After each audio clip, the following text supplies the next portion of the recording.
परमेश्वर का हम धन्यवाद करते हैं आज के इस दिन के लिए।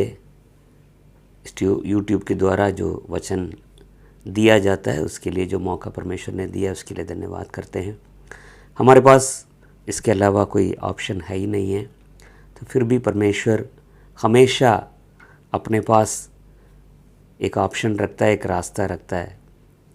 जब इज़राइली मिस्र से निकले थे, आगे लाल समुंदर और पीछे फ़िरौन की सेना थी, पर उसके बीच में भी परमेश्वर ने लाल समुंदर के बीच में एक रास्ता खोला। जब आगे रास्ता बंद, पीछे भी फ़िरौन की सेना, आगे ना बढ़ पाए ना पीछे मुड़ पाए, पर उसके बीच में परमेश्वर ने एक रास्ता खोला था। कहने का मतलब ये है कि दुनिया की सारे दरवाजे जब बंद हो जाते हैं, परमेश्वर के हमेशा एक अलग ही एक योजना ज़रूर होती है। तो प्रभु का मैं धन्यवाद करता हूँ इस माध्यम के लिए। तो परमेश्वर किसी न किसी तरीके से, किसी न किसी रूप में परमेश्वर अपने वचन को लोगों तक पीढ़ी पीढ़ी में ज़रूर पहुंचाता आया है और आज भी प्रभु करता है।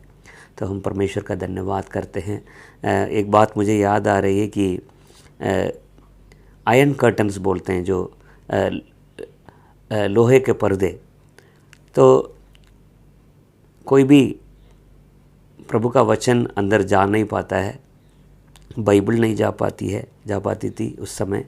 जैसे रूस है, चीन है, जितने भी कम्युनिस्ट कंट्रीज़ थे, एक टाइम था कि परमेश्वर का वचन अंदर जाना बिल्कुल ही मना था। पर ऐसे समय में भी परमेश्वर अपने वचनों को लोगों तक पहुंचाता ही था किसी न किसी माध्यम से। तो आज भी परमेश्वर जीवित है। मैं धन्यवाद करता हूँ। तो आए प्रभु के वचन में जाने से पहले जैसे हम लोग प्रार्थना करते हैं, प्रार्थना के साथ हम चलते हैं। स्वर्गीय पिता परमेश्वर, हम आपका धन्यवाद करते हैं प्रभु यीशु मसीह के नाम से। एक और बार आपके पवित्र चरणों में हम आते हैं, आपकी ओर हम देखते हैं प्रभु जी। खास हमारी प्रार्थना ये है, आज हमारे लिए आपका जो स्वर्गीय मन्ना है, आपके मन की जो बातें हैं, खास ऐसे समय में चारों तरफ सिर्फ मरी ही नहीं है, एक ऐसा एक बिल्कुल एक कंफ्यूज्ड स्टेज में पूरा देश, पूरी दुनिया जब जा रही है, जो अटल है वो मात्र परमेश्वर और उसका वचन। तो अपने मन की बातों को अपने वचन के द्वारा हमें प्रकट करने के लिए, खास हमारे लिए, हम विश्वासियों के लिए, हम प्रभु तेरी कलीसिया की बेटे बेटियों के लिए प्रकट करने के लिए हम प्रार्थना करते हैं। आपके हाथ में हम सौंपते हैं प्रभु जी। स्वीकार करें, अपने अंदर लें और उस पर चलने की कोशिश करें। धन्यवाद करते हैं, आदर महिमा सम्मान प्रभु जी हम आपको देते हैं, मांगते प्रभु यीशु मसीह के नाम से, आमीन। परमेश्वर का धन्यवाद हो फिर से एक बार। इसके द्वारा प्रभु ने वचन देने का मदद किया, उसके लिए धन्यवाद करता हूँ मैं। आजकल सारे जो हैं, सारी कलीसिया वाले यूट्यूब के द्वारा या जूम के द्वारा या गूगल मीट के द्वारा या आपस में कॉन्फ्रेंस फैसिलिटी के द्वारा ही प्रार्थना करते हैं, वचन देते हैं। परमेश्वर का हम धन्यवाद करते हैं उसके लिए। काफ़ी सारे संदेश, काफ़ी सारे प्रचार, काफ़ी सारे मीटिंग्स, काफ़ी सारे ट्रेनिंग्स, सब कुछ इस इलेक्ट्रॉनिक मीडिया के द्वारा ही आजकल हो रहा है। उसके लिए प्रभु का मैं धन्यवाद करता हूँ। पर इन सब के बीच में एक परमेश्वर की आवाज़, वचन है, बातें हैं, पर एक है कि परमेश्वर की आवाज़, उसकी पुकार, उसकी मन की बात, तो वो हमारे बीच में उसका एको होना, उसको सुनना ज़रूरी है। इंग्लिश में कहते हैं गॉडली थॉट्स और गॉड्स थॉट्स, गॉडली थॉट्स और गॉड्स थॉट्स, यानी ईश्वरीय विचारें और ईश्वर के विचारें। ईश्वरीय विचारें होते हैं, बाइबल के भी हैं और भी आत्मिक बातें होती हैं, वो ईश्वरीय विचारें होती हैं। और उससे हटकर एक और चीज़ होती है, वो ईश्वर के मन के विचार हैं। तो godly thoughts and God's thoughts. तो हमें चाहिए आज के टाइम में ईश्वरीय विचारें बहुत है, बहुत हम सुन चुके हैं, पढ़ चुके हैं, ठीक है। तो परमेश्वर देता ही रहता है, तो कई रिसोर्सेस है हमारे पास, पर ईश्वर के विचार, परमेश्वर के मन की बात, ये जानना ज़रूरी है। तो आज के टाइम, आज का जो संदेश है, ईश्वर, मैं चाहता हूँ, मेरी प्रार्थना ये थी कि परमेश्वर वो उस विचार को, that thought of God, God's thought, यानी परमेश्वर के मन की बात को जानना ज़रूरी है। तो एक शब्द मेरे मन में आया कि पढ़ें उस वचन को, प्रकाशित वाक्य की पुस्तक 1 अध्याय 1 वचन। प्रकाशित वाक्य की पुस्तक उसका 1 अध्याय 1 वचन। यीशु मसीह का प्रकाशित वाक्य। यीशु मसीह का प्रकाशित वाक्य, जो उसे परमेश्वर ने इसलिए दिया, जो उसे परमेश्वर ने इसलिए दिया कि अपने दासों को वे बातें, अपने दासों को वे बातें, जिनका शीघ्र होना आवश्यक है, जिनका शीघ्र होना अवश्य है, दिखाए। बस शीघ्र, ये जो शब्द है, यही बार बार मेरे मन में आता था। शीघ्र या जल्द में होने वाली घटनाएं, जल्द में होने वाली बातें, जल्द जल्द जल्द, दैट इज़ अ वर्ड। खास जो शब्द है, आज का जो वचन जो जिसके ऊपर बताया जाएगा आज, तो शीघ्र या जल्द में, शीघ्र या जल्द में। तो प्रभु के मन में एक बात है कि कुछ चीज़ें बहुत जल्द होने वाले हैं, कुछ चीज़ें बहुत शीघ्र होने वाले हैं। तो इसलिए अभी हमने जो सुना था प्रकाशित वाक्य 1 अध्याय 1 वचन, तो परमेश्वर ने अपने पुत्र को बताया, और पुत्र जो है अपना दूत को भेजकर कलीसिया को बताया कि शीघ्र होने वाले घटनाएं। तो परमेश्वर के मन में, जैसे मैंने पहले बोला था कि हमें ईश्वरीय विचार नहीं, ईश्वरीय विचार, कई विचारों को हम लोग जानते ही हैं, तो कई विचारों को हम अपने उपदेशों में, कलीसिया के उपदेशों में कई बार हम सुन चुके, पर आज के मौके पे, आज के समय में ईश्वर के मन में, यानी परमेश्वर के मन में, प्रभु के मन में खास कौन सी बात है? तो ईश्वर के विचार, ईश्वरीय विचार नहीं, ईश्वर के विचार है। तो ईश्वर का विचार ये है आज की जल्द में, शीघ्र में, बहुत जल्द में कई चीज़ें, कई घटनाएं घटने वाली है, उसको अपने कलीसिया को, अपने लोगों को वो प्रकट करना चाहता है, वो भी जल्द प्रकट करना चाहता है। सबसे पहली बात क्या है? 2 कुरिन्थियों उसका 4:17, सभी अपने बाइबल खोलिए। 2 कुरिन्थियों उसका 4 अध्याय 17वां वचन। क्योंकि हमारा पल भर का हल्का सा क्लेश, क्योंकि हमारा पल भर का हल्का सा क्लेश हमारे लिए बहुत ही महत्वपूर्ण, हमारे लिए बहुत ही महत्वपूर्ण और अनंत महिमा उत्पन्न करता जाता है, हमारे लिए अनंत महिमा उत्पन्न करता जा रहा है। और हम तो देखी हुई वस्तुओं को नहीं, परंतु अनदेखी वस्तुओं को देखते हैं, क्योंकि देखी हुई वस्तुएं थोड़ी ही दिन की हैं, परंतु अनदेखी वस्तुएं सदा बनी रहती हैं। 17 फिर से एक बार पढ़े। क्योंकि हमारा पल भर का हल्का सा क्लेश, पल भर का हल्का सा क्लेश हमारे लिए बहुत ही महत्वपूर्ण, पल भर का हल्का सा क्लेश जो जल्द ही मिटने वाला है। वो शब्द इसमें नहीं है, जो जल्द ही दूर हो जाने वाला, जल्द ही पल भर का हमारा कैसा क्लेश? हल्का सा क्लेश। जो क्लेश जिसको हम जो हमारे ऊपर पड़ते हैं, वो बाइबल बताती है, या पौलुस कहता है, पल भर का कलेश है। ये जो कलेश है, चाहे व्यक्तिगत जीवन का हो, चाहे घर का हो, परिवार का हो, या जहाँ काम करते हैं वहाँ का हो, चाहे समाज का हो, पल भर पौलुस के हिसाब से जितने कलेश हैं, जितने कलेश हम भोगत रहे हैं, तो वो पल भर का कलेश है। वो भी पल भर का कलेश जो बहुत जल्द मिट जाने वाला है। हाँ, आगे। पल भर का कलेश हमारे लिए बहुत ही महत्वपूर्ण और अनंत महिमा उत्पन्न करता है। चलिए, वो अनंत महिमा उत्पन्न करती है, वो अलग बात है, पर वो कहता है पल भर का कलेश है। ये लंबे समय का कलेश नहीं है, हमेशा का कलेश नहीं है। कई लोग ऐसा कई बार हमें ऐसा लगता है कि ये कब ख़त्म होगा, ये कब ख़त्म होगा, पर बाइबल बताती है ये पल भर का कलेश है। मैं आपको दिखाना चाहता हूँ ये किस प्रकार के उपद्रव को या कलेश को पल भर का कलेश बताता। अपने ऊपर जो बीता था उसको, अगर पौलुस के ऊपर जो बीते थे उसको ही वो खुद पल भर का कलेश अगर कह सकता है कि हमारा जो कलेश है पौलुस के कलेश के सामने मैं कहूँगा कुछ भी नहीं है।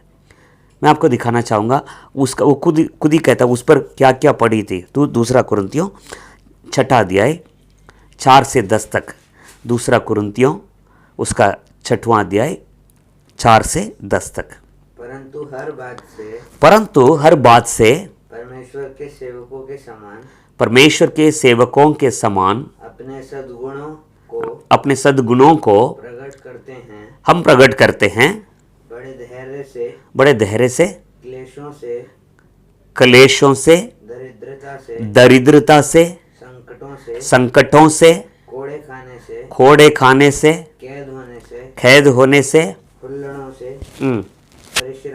परिश्रम से, जागते रहने से, उपवास करने से, पवित्रता से, ज्ञान से, धीरज से, कृपालुता से, पवित्र आत्मा से, सच्चे प्रेम से, सत्य के वचन से, परमेश्वर के सामर्थ्य से, धार्मिकता के हथियारों से, जो दाहिने बाएं हाथों में है,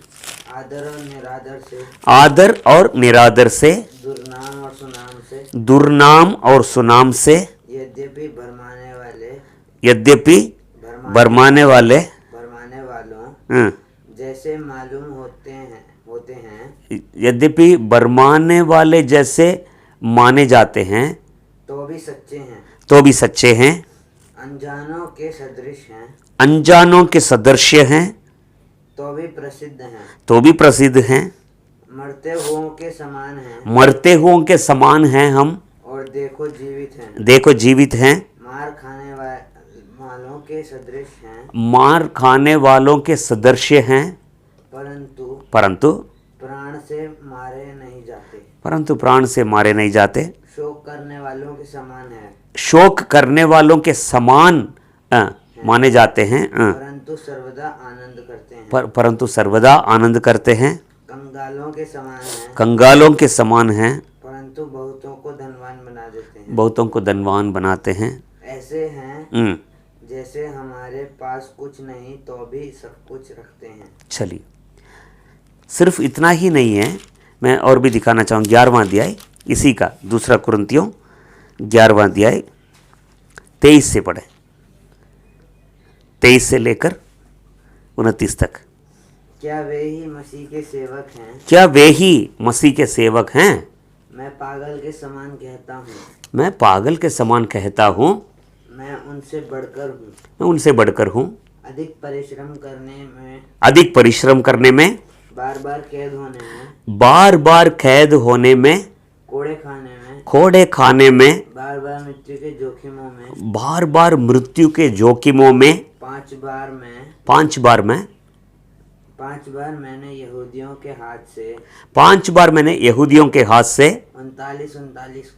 39 कोड़े खाए, 3 बार मैंने बेतें खाई, 1 बार मुझ पर पथराव किया गया था मुझ पर, 3 बार जहाज जिन पर मैं चढ़ा था टूट गए। 3 बार जिस जहाज पर मैं चढ़ा था वो टूट गया। एक रात दिन मैंने समुद्र में काटा। एक रात दिन मैं समुद्र में काटा। मैं बार बार यात्राओं में, बार बार यात्राओं में, नदियों के जोखिमों में, नदियों के जोखिमों में, डाकुओं के जोखिमों में, डाकुओं के जोखिमों में, अपने जाति वालों के जोखिमों में, अपने जाति वालों के जोखिमों में, अन्य जाति के जोखिमों में, अन्य जाति वालों के जोखिमों में, नगरों के जोखिमों में, नगरों के जोखिमों में, जंगल के जोखिमों, जंगल के जोखिमों में, समुद्र के जोखिमों में, समुद्र के जोखिमों में, झूठे भाइयों के बीच जोखिमों में रहा। झूठे भाइयों के बीच जोखिमों में रहा। आगे, परिश्रम और कष्ट में, परिश्रम और कष्ट में, बार बार जागते रहने में, बार बार जागते रहने में, भूख प्यास में, भूख और प्यास में, बार बार उपवास करने में, बार बार उपवास करने में, जाड़े में, जाड़े में, उगाड़े रहने में, और अन्य बातों को छोड़कर, इन सब बातों को छोड़कर, जिनका वर्णन मैं नहीं करता, जिनका वर्णन मैं नहीं करता, सब कलीसियाओं की चिंता प्रतिदिन मुझे दबाती है। प्रतिदिन मुझे दबाती है। आगे, किसकी निर्बलता से मैं भी मैं निर्बल होता हूँ, मैं निर्बल नहीं होता। किसके ठोकर खाने से मेरा जी नहीं दुखता। एक बड़ी लंबी लिस्ट दे रहा है दोनों जगह पे, 6वां अध्याय में और 11वां अध्याय में। इसको है ना बहुत ही गहराई से हमें देखने की, समझने की ज़रूरत है। तो मैं ये कहना चाहूँगा, इन सबको बताने के बाद कहता है ये पल भर का हल्का सा कलेश, और वो भी कहता है ये पल भर का हल्का सा कलेश शीघ्र ही निकल जाएगा। तो मुझे तो नहीं लगता है कि ये जो लंबी लिस्ट ये दे रहा है तो ऐसा उपद्रव या ऐसे कलेश हम में से किसी के साथ हुआ होगा। फिर भी कहता है ये भी पल भर का हल्का सा कलेश है, भी जल्दी हट जाएगा, जल्दी चला जाए। सबसे पहली बात प्रभु कहता है, आज हम देखिए हमारे लिए जो जिसके बीच में हम लोग, जिस परेशानियों के बीच में हम गुजरते हैं, कई बार हमें बहुत बड़ा पहाड़ सा लगता है कि क्या है ये, कब तक होगा, कब तक सही होगा। चाहे बीमारी हो, चाहे परेशानी हो, चाहे पैसे की तंगी हो, चाहे कुछ भी हो, ठीक है। तो घर में तो कलेशें होते हैं, परेशानियां होती हैं, शरीर कई बार हम बीमार पड़ जाते हैं, तो मन में क्या उठता है, ये कब तक। प्रभु कहता है शीघ्र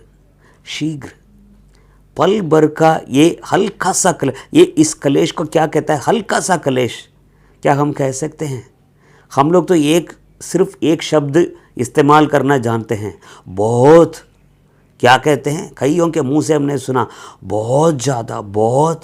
अरे ये कहता है, इतनी बड़ी लंबी लिस्ट दे रहा है, देने के बाद कहता है पल भर का, बस चुटकी में चला जाएगा ये सारी परेशानियां चुटकी में चले जाएंगे, जल्दी चले जाए, निकल जाएंगे।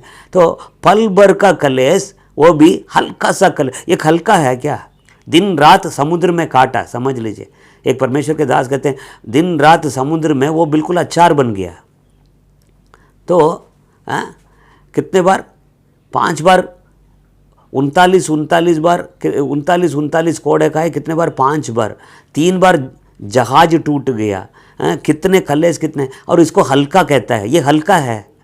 हम लोग क्या इस्तेमाल करते हैं? आगे से अगर कोई कहता है ना अपनी परेशानी बहुत, तो फिर बताऊंगा मैं, सुन लेना, ध्यान से सुन लेना। आपको मालूम है कौन कौन इस प्रकार कहता है, ठीक है। हम बहुत दर्द था, बहुत परेशानी थी, बहुत ज़्यादा। वो उस बहुत को बोलने में भी मतलब ऐसे, मतलब खींच के बोलेंगे।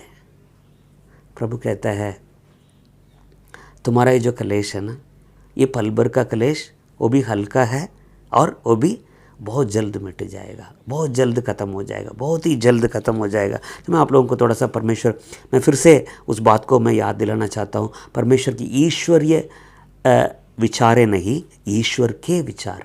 तो ज़्यादातर हम लोग किस में उलझे रहते हैं? अपने ही परेशानी, अपने ही कलेश, अपने ही घर के सब, तो प्रभु कहता है ये सब जल्दी निकल जाएगा, बहुत जल्द। प्रभु कहता है व्यक्तिगत तौर से आप में से हर एक को देख के कहता है कि जिस परेशानी के बीच में तू गुजर रहा है, मैंने सब कुछ उठा लिया, ये जल्दी ख़त्म हो जाएगा, बहुत जल्दी ख़त्म हो जाएगा। नंबर 1। नंबर 2 क्या है? लूका रचित सुसमाचार, लूका रचित सुसमाचार 18वां अध्याय 7 और 8। लूका रचित सुसमाचार उसका 18वां अध्याय 7 और 8 पढ़े। टाइम नहीं है, कई बातें मुझे कहनी है, इसलिए थोड़ा मैं भी थोड़ा जल्दी जल्दी मैं आपको बताता हूँ। इसलिए क्या परमेश्वर अपने क्या परमेश्वर अपने चुने हुओं का न्याय ना चुकाएगा, जो रात दिन उसकी दुहाई देते रहते जो रात दिन उसकी दोहाई देते रहते हैं। क्या वह उनके विषय में देर करेगा? क्या उनके विषय में देर करेगा? मैं तुमसे कहता हूँ वह तुरंत उनका न्याय चुकाएगा। वो तुरंत उनका न्याय चुकाएगा। मेरी बाइबल कहती है वो शीघ्र ही उनका न्याय चुकाएगा, पर इससे भी अच्छा है, उसमें लिखा है शीघ्र ही नहीं, जल्द में ही नहीं, पर तुरंत न्याय चुकाएगा। इस घटना को हम जानते हैं, ये जो प्रभु यीशु मसीह ने जो दृष्टांत बताया था, तो एक औरत जो है लिखा है कि यहाँ पर एक विधवा औरत थी, तो शहर के न्यायी के पास जाती है अपना मुकदमा के लिए, पर वो बड़ा बहुत ही खराब आदमी था, तो उसकी बात कभी सुनता ही नहीं था। ना बाइबल बताती है ना परमेश्वर का, ना वो परमेश्वर से डरता था, ना इंसान से डरता था। तो फिर भी वो कहता है ये औरत बार बार मेरे पास आती है, मेरे को परेशान कर रही है, मैं इसका करूँगा, इसका न्याय चुकाऊँगा। तो यीशु मसीह कहता है जब ये उस अन्यायी न्यायाधीश को देखिए, जब वही बार बार घड़ी घड़ी जाकर परेशान करती है तो उसका न्याय चुकाता है, तो क्या परमेश्वर, अब पढ़िए फिर से एक बार पढ़े 17 और 18, उसी का 7 और 8। इसलिए क्या परमेश्वर अपने चुने हुओं का न्याय ना चुकाएगा, जो रात दिन उसकी दोहाई। अब देखिए, क्या तुम्हारा न्याय नहीं चुकाएगा? मतलब हमेशा चुने हुओं के अंदर भी हमेशा एक प्रश्न रहता है कि कब तक कब तक कब तक।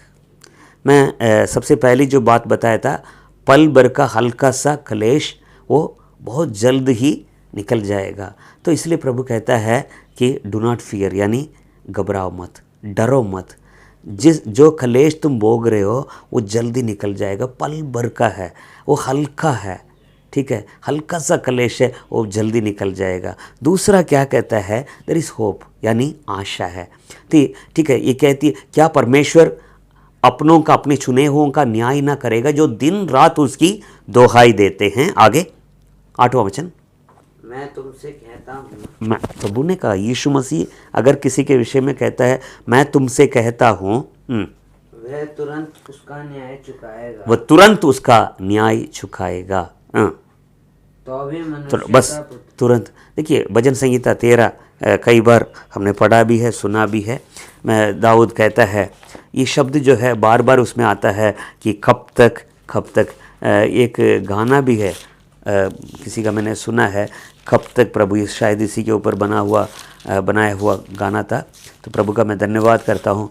13वां अध्याय भजन संहिता 13 पढ़ें जरा, पहला वचन से 1 से लेकर 4 तक पढ़िए।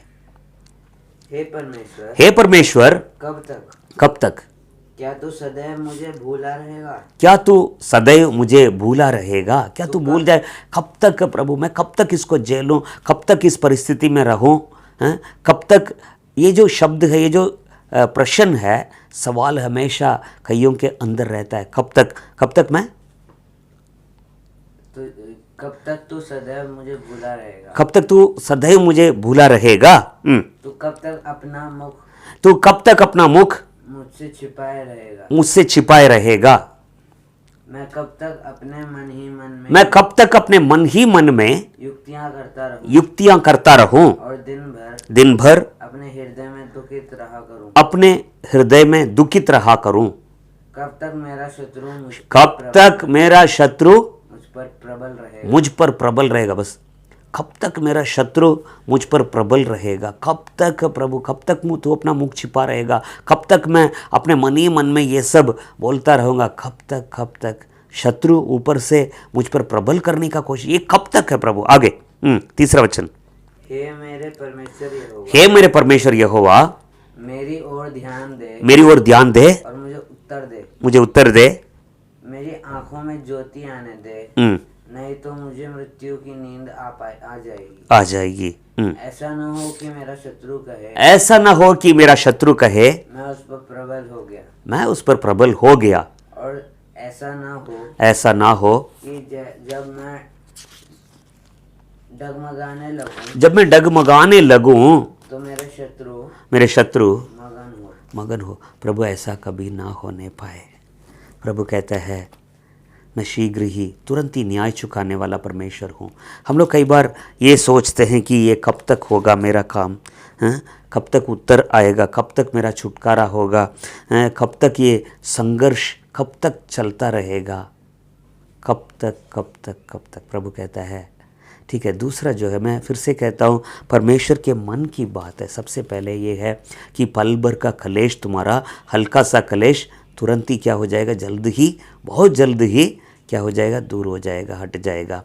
और दूसरा जो है ठीक है, कब तक मेरा न्याय होगा, कब तक ये मेरा काम होगा, कब तक मेरा छुटकारा होगा, कब तक ये लड़ाई ख़त्म होगी, कब तक ये संघर्ष ख़त्म होगा, कब तक। प्रभु कहता है जो दिन रात उसकी दुहाई देते हैं, क्या उनका न्याय नहीं चुकाएगा? क्या उनका छुटकारा ना करेगा? क्या उनकी प्रार्थना को नहीं सुनेगा? जल्द, बहुत ही जल्द। प्रभु कहता है बहुत जल्द। तो हिम्मत बांध ले। मैं आप लोगों से कहता हूँ हिम्मत बांध ले, प्रभु आपके साथ है। ठीक है, प्रभु के मन में आज एक बात है कि हमारे लिए कि जल्द ही इन कामों का करेगा। ठीक है, तीसरी बात, एक और बात मैं कहना चाहूँगा। रोमियों की पुस्तक उसका 9:28, रोमियों की पुस्तक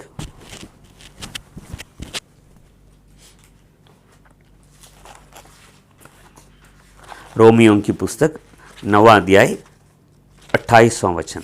क्योंकि प्रभु अपना वचन पृथ्वी पर पूरा करके पृथ्वी पर पूरा करके धार्मिकता से शीघ्र उसे सिद्ध करेगा। धार्मिकता से शीघ्र उसे सिद्ध करेगा। फिर से एक बार, क्योंकि प्रभु अपना वचन पृथ्वी पर पूरा कर धार्मिकता से शीघ्र उसे सिद्ध करेगा। धार्मिकता से शीघ्र उसको सिद्ध करेगा। इस वचन में 2 बार ये शब्द आ रहा है। आज का मेन शब्द जो है क्या है, शीघ्र या जल्द ही। ठीक है, तो शीघ्र ही पृथ्वी पर परमेश्वर अपने कार्य को पूरा करेगा। शीघ्र ही, देखिए, पृथ्वी पर अपने काम को पूरा करेगा। आपको मालूम होगा प्रभु यीशु मसीह के चेलों ने उसके मरने से पहले यीशु मसीह के पास आकर पूछ रहे हैं, प्रभु इस पृथ्वी का अंत का और आपका आने का, प्रभु तेरे आने का क्या चिन्ह होंगे? तो मत्ती रचित सुसमाचार उसका 24 में काफ़ी सारे उसको चिन्हों को जो दुनिया के जो अंत में, संसार के अंत कब जब होगा उसका चिन्ह क्या क्या है, काफ़ी सारी बातों को प्रभु बताता है। उसके आने का चिन्ह क्या है बताता है। तो यहाँ पर क्या कहता है, पृथ्वी पर अपने कामों को धार्मिकता से क्या करेगा, शीघ्र ही उसको पूरा करने वाला परमेश्वर है। तो जितने घटनाएं आज हम देख रहे हैं विश्व भर में, जितनी घटनाएं घट रही है, समझ लीजिए कि परमेश्वर ही इसको घटने दे रहा है। तो जगह जगह भूकंप हो रहा है, महामारी फैल रही है, देश देशों में लड़ाई हो रही है।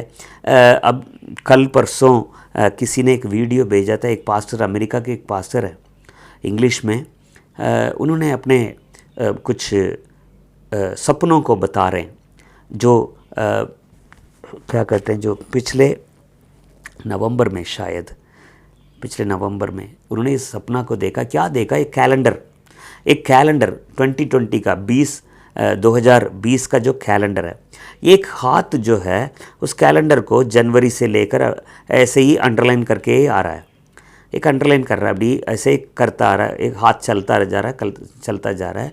मार्च में आके वो हाथ वहाँ पर रुक गया और 3 बार क्या कर रहा है, उसको टैप कर रहा है, 3 बार मार्च में। उसके बाद फिर आगे बढ़ता है, अप्रैल, मई, जून, ऐसे ही चलता जा रहा है।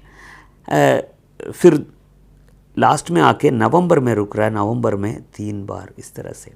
तो ये कहते हैं कि जो मरीज जो फैली है, जो कोरोना है, मतलब प्रभु ये कहना चाहता है इस साल में कुछ होने वाला है। अमेरिका के लिए बोला उन्होंने, खैर इस साल के अंदर कुछ होने वाला है, और जो हुआ।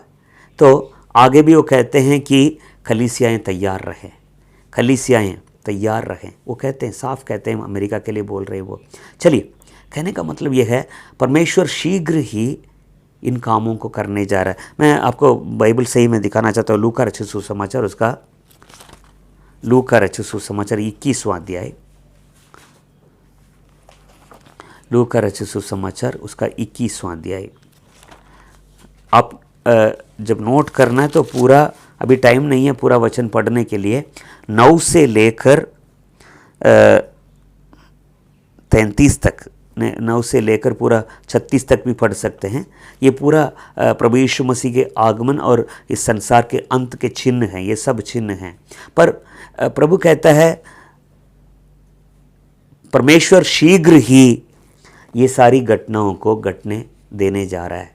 कहने का मतलब एक ही शब्द है, आज का जो वचन है एक ही शब्द है, शब्द के ऊपर है कि शीघ्र होने वाली बातों को परमेश्वर अपने दास को बताने के लिए, ठीक है, किसके द्वारा? परमेश्वर ने अपने पुत्र यीशु मसीह ने अपने दूत भेजकर अपने दास को इन जो शीघ्र होने वाले घटनाओं को। तो आज का शब्द जो वचन का जो मेन वर्ड है वो शीघ्र। तो तीसरा क्या है? तो पृथ्वी पर शीघ्र कई घटनाओं को परमेश्वर घटने देने जा रहा है, ठीक है। तो इसमें जैसे 9वां वचन पढ़ें, 9 और 10 पढ़ें, उसके बाद फिर सीधा मैं 38 में आऊँगा। पढ़िए। जब तुम लड़ाइयों और बलवों की चर्चा सुनो, तो घबरा ना जाना, क्योंकि इनका पहले होना अवश्य है, परंतु उस समय तुरंत अंत ना होगा। यानी ये सब हो चुके हैं, 2 विश्व युद्ध तो हो चुके हैं, ठीक है। कई सारे, जब से यीशु मसीह ने इन चीज़ों को बताया, इतनी सदियों में कई सारे युद्ध और लड़ाइयाँ हो चुके हैं। तो ये तो शुरुआत है, ठीक है। आगे क्या है? तब उसने उनसे कहा, जाति पर जाति और राज्य पर राज्य चढ़ाई करेगा, और बड़े बड़े भूकंप होंगे, और जगह जगह अकाल और महामारियां पड़ेंगी, और आकाश से भयंकर बातें और बड़े बड़े चिन्ह प्रकट होंगे, ठीक है। 25 पढ़िए। सूरज और चांद और तारों में चिन्ह दिखाई देंगे, और पृथ्वी पर देश देश के लोगों को संकट होगा, क्योंकि वे समुद्र के गरजने और लहरों के कोलाहल से घबरा जाएंगे। लहरों के कोलाहल से, यही तो सुनामी थी, कोलाहल से घबरा जाएंगे, ठीक है। 12वां वचन, 12। परंतु इन सब बातों से पहले वे मेरे नाम के कारण तुम्हें पकड़ेंगे, सताएंगे, और पंचायतों में सौंपेंगे, और बंदीगृह में डलवाएंगे, और राजाओं और हाकिमों के सामने ले जाएंगे। पर यह तुम्हारे लिए गवाही देने का अवसर हो जाएगा। चलिए, इस विषय के ऊपर काफ़ी सारी बातें हम सुन चुके हैं। तो ये सारी घटनाएं यीशु मसीह मतलब संसार के अंतिम दिनों के जो चिन्ह हैं ये सब। तो कहने का मतलब ये है शीघ्र ही ये सारी घटनाएं घटेंगी। प्रभु का पृथ्वी पर अपने कामों को शीघ्र ही वो पूरा करेगा। ठीक है, 28 पढ़े जाए इसका। 28 3 बातें इसमें लिखी हैं। जब ये बातें होने लगे तो सीधे होकर अपना सिर ऊपर उठाना क्योंकि तुम्हारा छुटकारा निकट है। क्या क्या निकट है? इसमें 3 बातें लिखी है। प्रभु शीघ्र करने वाला, तुम्हारा छुटकारा निकट है। हाँ, जब ये सब घटनाएं घटेंगी तुम्हारा छुटकारा निकट है। आगे उसने उनसे एक दृष्टांत भी कहा, अंजीर के पेड़ और सब पेड़ों को देखो, जो ही उनमें कोपले निकलती हैं तो तुम देखकर आप ही जान लेते हो कि ग्रीष्मकाल निकट है। पहले क्या निकट है? तुम्हारा छुटकारा निकट है, तुम्हारा उद्धार निकट है, नंबर 1। दूसरा क्या है? ग्रीष्मकाल निकट है। इसी रीति से जब तुम ये बातें जब होते तुम देखो तब जान लो कि परमेश्वर का राज्य निकट है। 3 बातें हैं, यही एक अलग संदेश है, समझ लीजिए। तुम्हारा उद्धार निकट है, तुम्हारा छुटकारा निकट है और ग्रीष्मकाल निकट है। ग्रीष्मकाल किसको दर्शाता है? बेदारी को दर्शाता है, वो निकट है। उसके बाद ये सब होते हुए जब तुम देखोगे उसका राज्य निकट आ गया, उसका आना निकट है। तो देखिए एक बात मैं बताना चाहता हूँ। जब सदोम अमोरा पर परमेश्वर का जो न्याय जब उस पर आया, परमेश्वर ने उन दोनों नगरों को जब भस्म किया, एक रात उसको दिया गया था लूत और उसके परिवार को। जब पौ फटने लगी, दूत उसको फुर्ती कर रहे थे निकलने के लिए। ठीक है, तो वो कहते हैं, दूत कहते हैं कि जल्द निकल जाओ यहाँ से, तुम तुरंत निकल जाओ, जल्द निकल जाओ। और वो विलम्ब कर रहा था, तो उस पर जो परमेश्वर की दया थी, इसकी वजह से हाथ पकड़कर घसीट कर लेकर गए थे। और क्या कहते हैं कि सामने वाले पहाड़ में जाकर अपनी प्राण लेकर पहाड़ में भाग जाओ, प्राण लेकर। प्रभु आज कहता है ये सब तुरंत हो, जो तुम खुद देखते हो, तुम्हारे सामने घटनाएं घट रही है, दुनिया की अंतिम चीज़ें चल रही है। तो घटनाएं जब घट रही, ये समझ लो कि ये बहुत जल्द हो रहा है। भूमि पर मैं अपने कामों को बहुत ही शीघ्र मैं कर रहा हूँ। तो क्या करो, जो जो तुम में अभी भी जिनका छुटकारा नहीं हुआ, जिनका उद्धार नहीं हुआ, कलवरी पहाड़ है। प्रभु हमारे हाथ घसीट कर लेकर कहता है कि भाग जाओ, अपना प्राण लेकर भाग जाओ, उस कलवरी क्रूस के पास चले जाओ, यीशु मसीह के पास, मेरे पास आ जाओ, जान बचाऊंगा। तो तुम्हारा उद्धार निकट है, ग्रीष्मकाल का यानी बेदारी निकट है और उसका राज्य निकट है। चलिए, तो तीसरी बात, चौथा क्या है? पढ़ी मत्ती रचित सुसमाचार।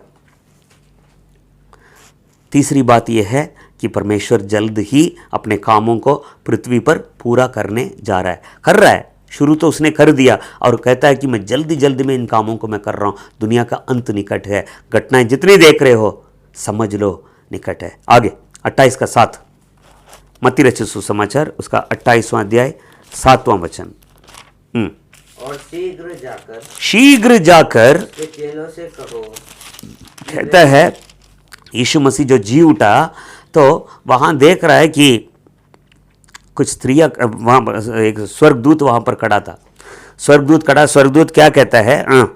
और शीघ्र जाकर उसके चेलों से कहो कि वह मृतकों में से जी उठा है। मृतकों में से क्या है? जी उठा है। और वह तुमसे पहले गलील को जाता है। शीघ्र जाकर क्या करो?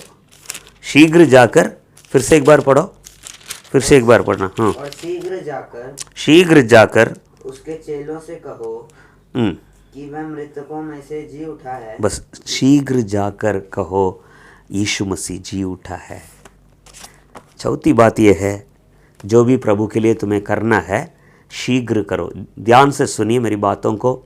सबसे पहली बात, पल भर का हल्का सा कलेश जिसको हम झेल रहे हैं, जो हम पर पड़ रही है, शीघ्र ही हट जाएगा। दूसरा, शीघ्र ही परमेश्वर हमारा जो उसकी दिन रात दोहाई देते हैं, शीघ्र ही उनका न्याय करेगा। ठीक है। तीसरी बात, शीघ्र ही इस पृथ्वी पर अपने कामों को पूरा कर रहा है, शीघ्र ही। चौथी बात, शीघ्र ही परमेश्वर के संदेश को लोगों तक पहुंचाओ। फिर से पढ़ना, शीघ्र ही और शीघ्र जाकर उसके चेलों से कहो कि वह मृतकों में से जी उठा है। सिर्फ चेलों से ही नहीं, जाकर सबसे ये कहो कि वो मृतकों में से यीशु मसीह जी उठा है, जिस पर हम विश्वास करते हैं वो एक मरा हुआ परमेश्वर नहीं है, एक ऐसा नहीं है, वो कैसा है, एक जीवित परमेश्वर है। शीघ्र जाके बताओ। तो जो भी प्रभु के लिए करना चाहते हैं, मैं आपको बताना चाहता हूँ, जो भी ये सेवा के ऊपर है, सेवा हर एक को करना है। सिर्फ फुल टाइम में जो करते हैं सेवा, पास्टर हैं या भाई हैं या जो भी सुसमाचार कहें, वो ही नहीं है, पर सेवा प्रभु के लिए हर किसी को करना है। जितने विश्वासी हैं हर किसी को प्रभु की सेवा करना है, किसी भी लेवल। समझ ले, मैं आपको बताऊं, पढ़ी जरा रोमियो 12वां अध्याय उसका 7वां वचन से। रोमियो की पत्री, जल्दी आज का वचन ही शीघ्र है। रोमियो 12वां अध्याय उसका 7वां वचन से। यदि सेवा करने का दान मिला हो, सेवा करना है, सेवा करने वाला, यदि सेवा करने का दान मिला हो तो सेवा में लगा रहे। यदि कोई सिखाने वाला हो, शिक्षा देने वाला हो, तो सिखाने में लगा रहे। प्रभु के वचन को सिखाने वाला है तो सिखाने में लगे रहो। जो उपदेशक हो वह उपदेश देने में लगा रहे। दान देने वाला उदारता से दे। जो अगुवाई करे वह उत्साह से करे। जो दया करे वह हर्ष से करे। आगे, प्रेम निष्कपट हो। बुराई से घृणा करो। भलाई में लगे रहो। भाईचारे के प्रेम से एक दूसरे से स्नेह करो। परस्पर आदर करने में एक दूसरे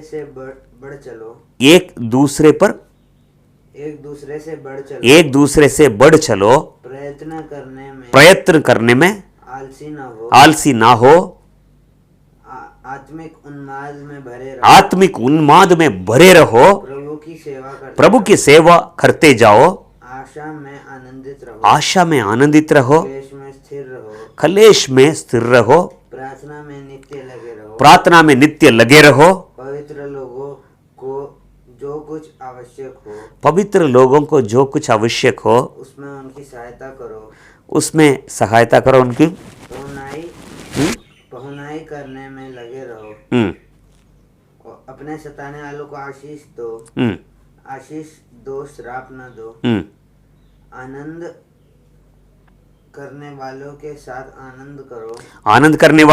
आनंद करो। और रोने वालों के साथ रो। आपस में एक सा मन रखो। और अभिमानी न। तो ये वचन चलता जा रहा है, कहाँ तक है? देखिए, लास्ट तक 21वां वचन तक चल रहा है। कहने का मतलब ये है, शीघ्र जाके बताओ। मैं आपको कहना चाहूँगा, हमारे घरों में हम तो खैर विश्वास में आ गए, कर कितने लोग प्रभु में नहीं है, विश्वास में नहीं है। शायद बीते समय में कई बार आप लोगों ने अपनी गवाही बताई होगी, प्रभु के वचन सुनाया होगा। मैं ये कहना चाहूँगा, हमारे पास अभी समय है, ज़्यादातर बाहर नहीं निकलते हैं। इस कोरोना के टाइम में, लॉकडाउन के टाइम में हमारे पास काफ़ी समय है। उस समय को कैसे मैनेज करना है, प्रभु के लिए कितना समय देना है, प्रभु की सेवा में कितने समय, प्लीज़ आप समय निकालिए। प्रभु कहता है, शीघ्र जाकर बता दो कि वो जल्दी आ रहा है। शीघ्र जाकर बता दो कि यीशु जिंदा हो गया। तो शीघ्र, ये जो सेवा प्रभु के लिए, सबसे पहली पहली सेवा है, प्रार्थना है। आप अपने ज़रूर, ये नहीं कि एक मामूली प्रार्थना, जैसे आधा घंटा करना, एक नियम के अनुसार करना, एक क्या बोलते, कुछ लोग ये सोचते हैं कि क्या करें, करना तो है ही, प्रार्थना तो करना है, ठीक है, प्रार्थना के लिए टाइम तो निकालना ही है, तो वो नहीं है। प्रार्थना हमारे लिए बाहरी नहीं पढ़नी चाहिए, मजबूरी में, मतलब ज़बरदस्ती जाकर प्रार्थना नहीं है। प्रार्थना के लिए अपने आप को देना, प्रार्थना के लिए अपने आप को उंडेलना, ये होती है प्रार्थना। तो प्रार्थना में पूरा आत्मा में होकर प्रार्थना कीजिए, ठीक है, अपने लिए, अपने आत्मिक उन्नति के लिए, अपने घर के लिए, ख़ास जो आपके घरों में या जो आपके रिश्तेदारों में, जानने वालों में और मित्रों के बीच में जो प्रभु में नहीं है, प्रभु कहता है शीघ्र जाकर बता दो, शीघ्र उनके लिए प्रार्थना करो, उनके आत्मिक उद्धार के लिए प्रार्थना करो। कीजिएगा, प्रार्थना कीजिए। जैसे आत्मा में प्रार्थना करने के लिए आप बैठ जाएंगे, मैं बताऊं आपको, प्रभु और बोझ देता रहेगा आपको, और बातों के लिए कई चीज़ें पर आपके सामने लाएगा। कई अनजान व्यक्तियों को, ये है मध्यस्थ प्रार्थना बोलते हैं, इंटरसेसरी प्रेयर, मध्यस्थ प्रार्थना। तो कई लोगों को, कई अनजान व्यक्तियों को भी आपके सामने प्रभु लेकर आएगा। आप नहीं जानते कि उनकी परेशानी क्या है, ये व्यक्ति कहाँ रहता है, शायद नहीं जानते हैं, पर प्रभु चाहता है कि आप उसके लिए प्रार्थना करें। तो प्लीज़ आप शीघ्र जाकर, तो अपने लिए, अपने जानने वालों के लिए तो लगे रहें इस काम के लिए, ठीक है। सिर्फ ये नहीं है, अपने शहरों के लिए प्रार्थना करें। शहर अपने जो हम पर राज करते हैं, काफ़ी सारे अत्याचार हो रहे हैं, बहुत ज़्यादा हो रहा है। तो अगर समाचार में सुन रहे हैं आप, खबर में सुन रहे हैं, पढ़ रहे हैं, तो प्लीज़ आप प्रार्थना कीजिए। हम अपने शहरों के लिए प्रार्थना करें, अपनी कलीसियाओं के लिए प्रार्थना करें, ठीक है। तो प्रार्थना। अगला क्या है कि जो कुछ आप कर सकते हैं, जो कुछ आप, इसमें अभी जो रोमियो में हमने पढ़ा था, शीघ्र करो, जल्द करो, जो तू करना चाहता जल्द करो, जल्दी करो, बहुत जल्दी, जितने जल्दी हो सकता है। तो जितनी भलाइयाँ आप कर सकते हैं, जितने आप दे सकते हैं, तो देखिए जो कुछ आपसे हो सकता है, कई माध्यम आजकल बाहर नहीं निकल पाते हैं, हमारे पास सोशल मीडिया है, ठीक है। एक SMS भेज सकते हैं, कोई वचन भेज सकते हैं। तो अगर किसी को व्हाट्सएप से या किसी और चीज़ से अगर कुछ भेजते हैं, इसमें ध्यान दीजिए कि किसको क्या भेज रहे हैं। जो प्रभु में नहीं है, जो विश्वास में नहीं है, उनके लिए आप, कई लोग क्या करते हैं, जो भी उनके पास आता है तो उसको ऐसे ही फॉरवर्ड कर देते हैं। नहीं है, कलीसिया को, विश्वासियों को जो भेजना है, जो संदेश हो, यूट्यूब हो या कोई इमेज हो, वचन हो, जो कलीसिया वालों को, विश्वासियों को जो भेजना है, सिर्फ विश्वासियों को भेजिए। जो अविश्वासियों को भेजना है तो उसको अविश्वासियों को भेजें। किसी को भी उठाकर किसी को भी भेजना सही नहीं है, ठीक है। तो बहुत ही समझदारी के साथ, बुद्धिमानी के साथ सेवा करना है, पर समझदारी के साथ करना है, बुद्धिमानी के साथ करना है, ठीक है। तो ध्यान रखिए, जो कुछ प्रभु के लिए आप कर सकते हैं शीघ्र कीजिए, करते रहिए, करते रहिए, करते रहिए। तीसरी बात देने के ऊपर है। तो देखिए पौलुस कहता है, मैं खर्च करना भी चाहता हूँ, सेवा के लिए खर्च करवाना भी चाहता हूँ, ठीक है। खर्च होना भी चाहता हूँ, सॉरी, खर्च करना भी चाहता हूँ, खर्च होना भी चाहता हूँ। मैं खुद खर्च होना चाहता हूँ, प्रभु मुझे खर्च करे। अगर मैं उसके लिए एक अनमोल धन हूँ, अगर मैं उसके लिए हूँ, मैं कुछ हूँ, तो प्रभु मुझे पूरा पूरा खर्च करे।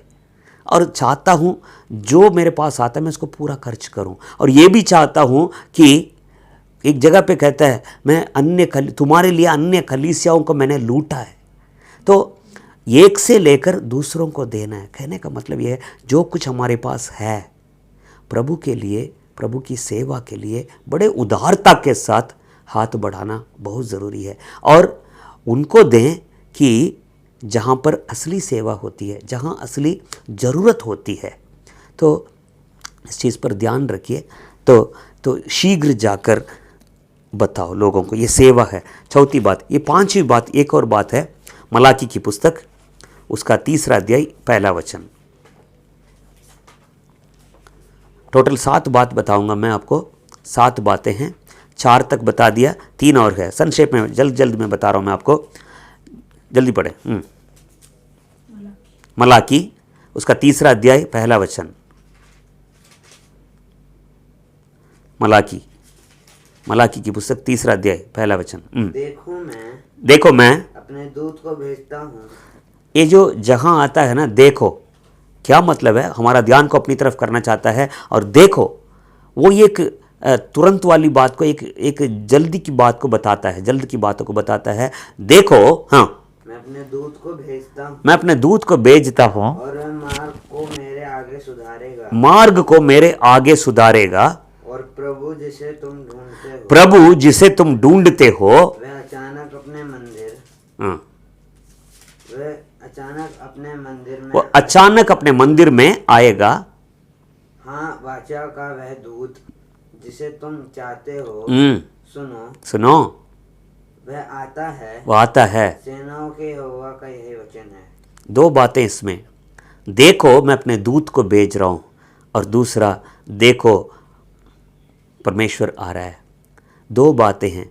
उसके आने से पहले, यीशु मसीह के आने से पहले एक बड़ी बेदारी है। यहाँ पर यूहन्ना के बारे में लिखा है, मैं अपने दूत को भेज रहा हूँ, वो मार्ग तैयार करेगा। तो बेदारी हमेशा प्रभु के आगमन को तैयार करती है। नया नियम में देखते हैं कि यूहन्ना आया, यीशु मसीह का पहला आगमन के लिए मार्ग तैयार किया।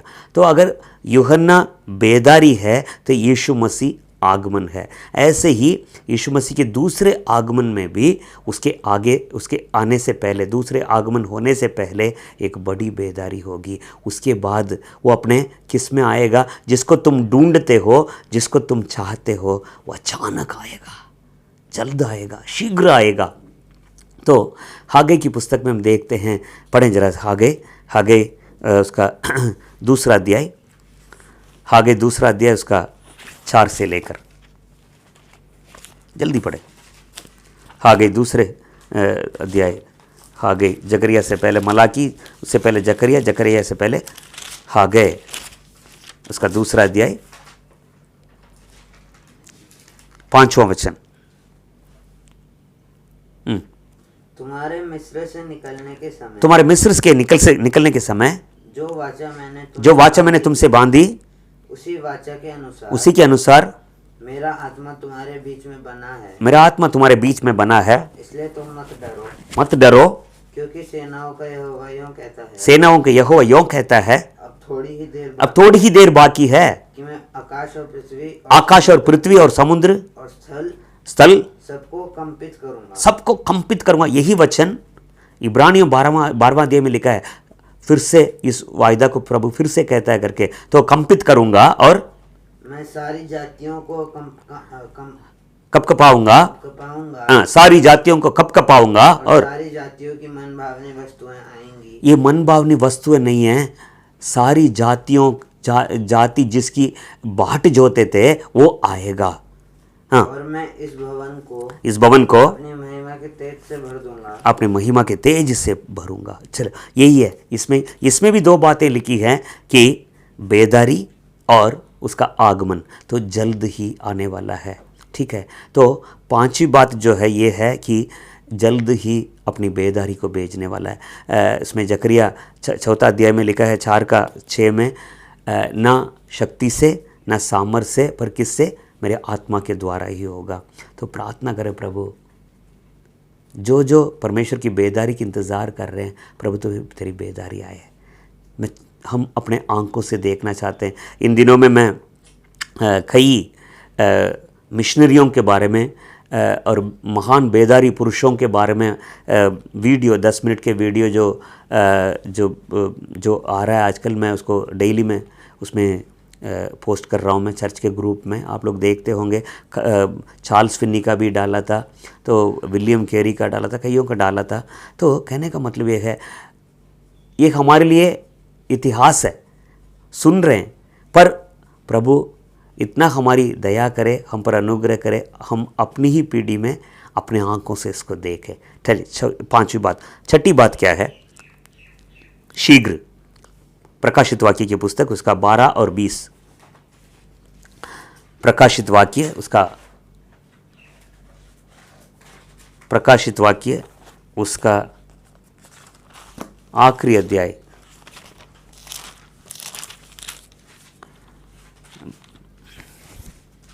22वां अध्याय 12वां और 20वां वचन।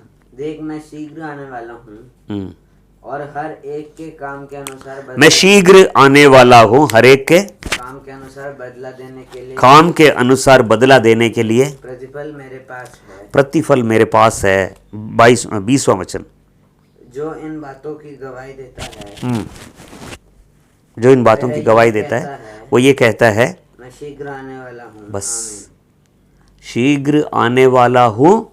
आमीन। आमीन माने ऐसा ही हो जाएगा। छठी बात, मैं शीघ्र आने वाला हूँ। प्रभु के मन की बात है। ये जो 7 बातें आज मैं बता रहा हूँ आपको कि परमेश्वर के मन में है। सबसे पहली बात, जल्दी शीघ्र ख़त्म होने वाली तुम्हारी समस्या है, वो भी पल भर के हल्का सा कलेश जल्दी ख़त्म हो जाएगा। दूसरा जो है जल्द ही वो न्याय करेगा, ठीक है। तो उसके बाद हमने देखा था कि तो भूमि पर, पृथ्वी पर अपने कामों को शीघ्र करने वाला है।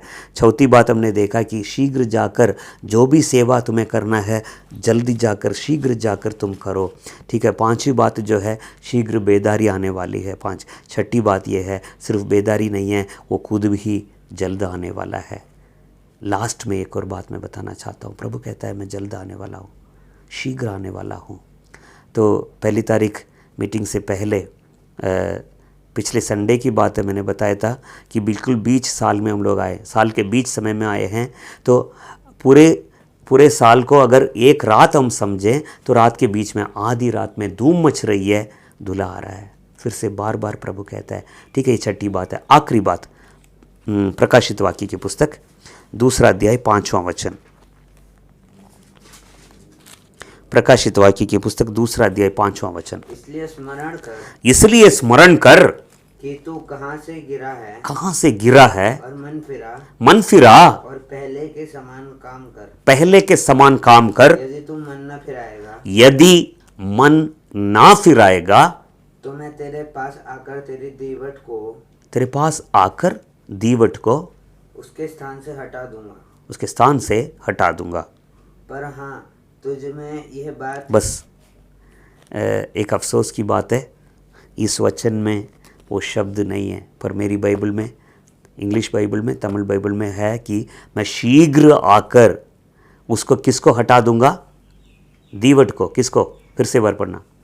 इसलिए स्मरण कर कि तू कहाँ से गिरा है और मन फिरा और पहले के समान काम कर। यदि तू मन न फिराएगा तो मैं तेरे पास आकर लिखा है, पर मेरी बाइबल कहती है शीघ्र आकर तेरी दीवट को उसके स्थान से हटा दूंगा। ये दीवट क्या होता है मैं बताता हूँ आपको। That is a channel. मान लीजिए एक दीवट है, ठीक है, स्टिक, लैम्प स्टिक कहते हैं उसको, लैम्प स्टिक है। तो इसी के अंदर से वो चैनल है, इसी के अंदर से ही, दीवट के अंदर से ही, उस चैनल से ही, उस पाइप, वो पाइप है, पाइप के अंदर से ही तेल जो है कि दीवट के जो बाहर जो जहाँ पर दिया जलता है वहाँ वो चैनल है, वो पाइप है, उसके अंदर से ही तेल निकलता है। कहने का मतलब ये है तू मन फिरा, ये समझ, ये देख कि कहाँ से गिरा, ये देख कहाँ से गिरा। और यदि तू मन ना फिराएगा तो क्या करूँगा, सारे चैनल को मैं, चैनल ये मत समझ लीजिए, हम चैनल का नाम सुन के ही हमें फिल्मी चैनल याद आते हैं, हमारे जो उसका जो टीवी चैनल याद आते हैं, चैनल का नाम सुनते ही यूट्यूब चैनल याद आते हैं। वो चैनल नहीं है। चैनल माने माध्यम है, अलग अलग माध्यम है। चैनल माने ट्यूब है, पाइप है, समझ लीजिए, जिसके द्वारा बहता है, जिसके द्वारा निकलता है, जिसके द्वारा, जैसे कि मान लीजिए एक ट्यूब है, नल से ऊपर टंकी से पानी नीचे उतर रहा है, पाइप से निकल रहा है, नीचे हमारे टॉयलेट तक, बाथरूम तक, किचन तक पानी आता है। कैसे? नल के द्वारा। वो ये चैनल है। पानी किसके अंदर से बहता है, किसके अंदर से बहता है? ये पाइप के। तो मान लीजिए पाइप को हटा दीजिए, क्या होगा? आपके पास वो पानी नहीं आ सकता है, ठीक है। तो पानी ऊपर ही ऊपर रहेगा, टंकी में ही रहेगा। पाइप को हटा दीजिए, कहाँ से आएगा पानी? तो प्रभु कहता है सारे जरिया, सारे माध्यम, सारे चैनल को मैं क्या कर दूंगा, शीघ्र आकर क्या कर दूंगा। मतलब क्या है? परमेश्वर की आशीषें जहाँ जहाँ से निकलती है, जहाँ हमारे पास ऊपर की आशीषें, स्वर्ग की आशीषें, पृथ्वी की आशीषें और संसार की आशीषें, धरती की आशीषें जिस चैनल के द्वारा हम तक पहुंचते हैं उसको ही, उस पर प्रभु हाथ रखेगा। खाने पीने में, पहनने में, जाने आने में, हर चीज़ में परमेश्वर हाथ रखे। उसका मतलब यह है मन फिराओ, नहीं तो दीवट को निकालूंगा, मैं हटा दूंगा। कहने का उस मैं माध्यम को, उस आशीष का जो सोता है उस पर ही मैं हाथ लगाऊंगा। आखिरी वचन ये है, प्रभु के मन में ये बात है कि शीघ्र आऊँगा। अगर मन नहीं फिराएगा तो मैं शीघ्र आकर उस दीवट को मैं हटा दूंगा। थोड़ा सा अपने आप को जांचें। ये जो शब्द आज शीघ्र, शीघ्र, प्रभु कहता है बाकी सबको छोड़ दिया उसने, बाकी सारी बातों को परमेश्वर ने छोड़ दिया। उसके मन में आज यही शब्द बार बार बार बार बार बार उसके मुंह में है, उसके मन में है। वो अपनी कलीसिया को बताता है, शीघ्र तुम्हारे पल भर का क्लेश शीघ्र हट जाए, शीघ्र हट जाएगा, और शीघ्र तुम्हारा न्याय करूँगा मैं। जिसके लिए तुम तरसता है, तड़पता है, परेशान होता है और कहता है कि छुटकारा नहीं है, चंगाई नहीं है, परेशानी है, ये शीघ्र न्याय करूँगा। दिन रात जो मेरी दुहाई देते हैं, क्या मैं जल्दी नहीं करूँगा, तुरंत मैं करूँगा। और तीसरा जो है कहता है कि शीघ्र ही पृथ्वी पर मैं अपने कामों को पूरा करूँगा। जो चारों तरफ घटनाएं तुम देख रहे हो, तो ये सब जो हैं शीघ्र घटने वाली घटनाएं, इसको घटने दे रहा हूँ मैं। चौथी बात, जो भी तुम करना चाहते हो, मेरे लिए करना चाहते हो, सेवा करो, करो, प्रार्थना करो, करो, देना है दो, जो सुसमाचार सुनाना है, जिन जिन को सुनाना है, जितने जल्द हो सकते तुम करो, जल्द करो। और पांचवी बात जो है, जल्द ही वो बेदारी आने वाली है। जिसको तुम चाहते हो, जिसको तुम ढूंढता था, चाहता था, वो आ रही है। और अगला क्या है, छठवां, यीशु मसीह जल्द आ रहा है। मैं जल्द आ रहा हूँ। लास्ट में कहता है एक चेतावनी के साथ समाप्त करना चाहता है, मन फिराओ, कहाँ से गिरा। थोड़ा सा अपने आप को जांचें, थोड़ा सा अपने आप को जांचें। हम कहाँ से प्रभु से दूर होना, हमारी जो दूरी है कहाँ से शुरू, हटना कहाँ से शुरू हुआ है। आज भी कई हैं कलीसिया के, यूट्यूब देखने वाले ही देख रहे हैं, ज़ूम में आने वाले ही आ रहे हैं, पर जो नहीं आते हैं उसका प्रयत्न भी नहीं कर रहे, उसकी कोशिश भी नहीं कर रहे हैं। बड़ा अफसोस है। ठीक है, तो जो सेवा करता है, जो धर्मी है और धर्मी बने, जो पवित्र है और पवित्र बने, जो सेवा करता है और मैं कहता हूँ जहाँ से उससे निकलना शुरू हुआ वापस उस जगह पर आ जाएं। नहीं तो अगर नहीं मन ना फिराएं तो जल्दी आने वाला है और हम पर हाथ लगाने वाला है। सारी आशीषें बंद हो जाएगी, सारी चीज़ें आशीष को तो छोड़ो, सब कुछ बंद हो जाएगा। कहाँ जाएंगे? सबका स्रोता वही है, सबका मूल कारण वही है। अगर वही उसमें हाथ लगाएगा, किसके पास जाएं? आइए हम प्रार्थना करें, प्रार्थना करें। सभी अपनी आंखें बंद करें।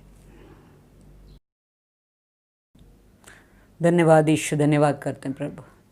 पवित्र परमेश्वर, आपके सामने हम आते हैं प्रभु।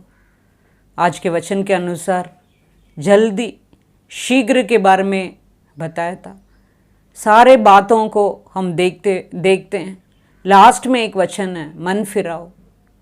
सच में प्रभु सब कुछ जल्दी जल्दी जल्दी सब कुछ प्रभु करेगा, मगर हमारे अंदर मन फिराव की आत्मा नहीं है तो सब कुछ व्यर्थ है। प्रभु कहता है जल्दी न्याय चुकाऊंगा, तुम्हारे जो भी परेशानी है उसको जल्दी मैं न्याय चुकाऊंगा। कितने भी कलेश में तुम जा रहे हो, जल्दी मैं उसमें से निकाल दूंगा। पौल कहता है पल भर की हल्का सा कलेश है। हम भी बहुत सारे कलेश उठाते हैं, बहुत के बारे में भी लिखा है। पौलुस ने इतने सारे कलेश उठाया, तभी उसने बोला पल भर की कलेश। प्रभु हम इतना तो नहीं किए प्रभु, इतना कलेश तो नहीं उठाए प्रभु। हम आपके पास आते हैं प्रभु, हमारे अंदर जो मन फिराव की आत्मा दे प्रभु। प्रभु में आने के बाद प्रकाशित वाक्य में लिखा है, कलीसिया के लोगों को ये बताता है मन फिराव। हमारे अंदर उस मन फिराव की आत्मा दे प्रभु। कलीसिया के लोगों के अंदर मन फिराव की आत्मा होने पाए प्रभु।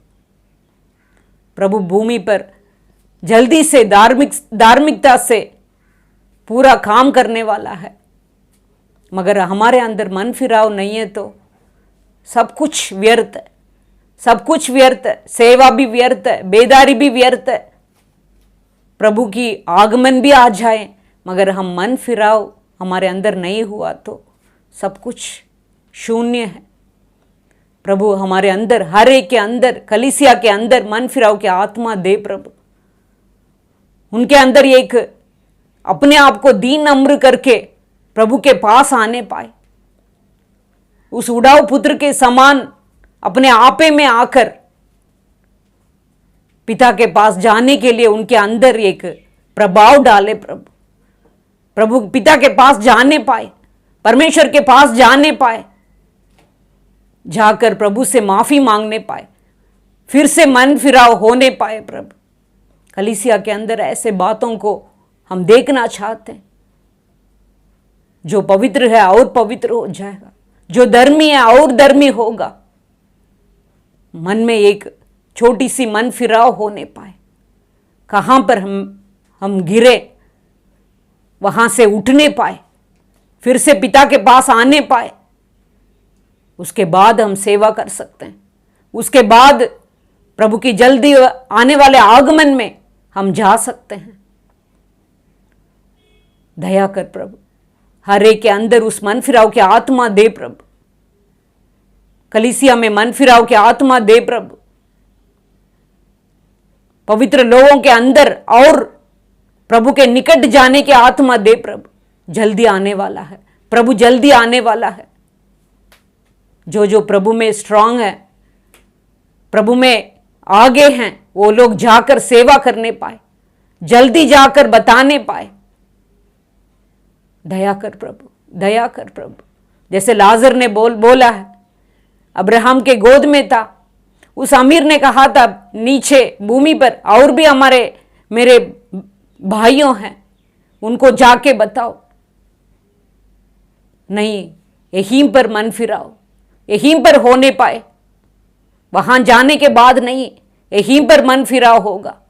प्रभु दया कर प्रभु, हर एक के अंदर इस अंतिम दिनों में जो प्रभु जल्दी आने वाला है, उससे पहले सबका मन फिराव होने पाए, सभी प्रभु के आगमन में जाने पाए।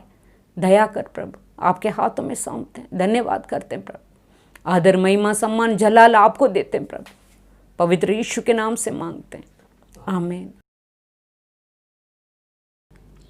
अब जो हमें ठोकर खाने से बचा सकता है और अपनी महिमा की भरपूरी के सामने मग्न और निर्दोष करके खड़ा कर सकता है, उस एकमात्र परमेश्वर हमारे उद्धारकर्ता की महिमा और गौरव और पराक्रम और अधिकार हमारे प्रभु यीशु मसीह के द्वारा जैसा सनातन काल से है, अब भी हो और युगानुयुग रहे।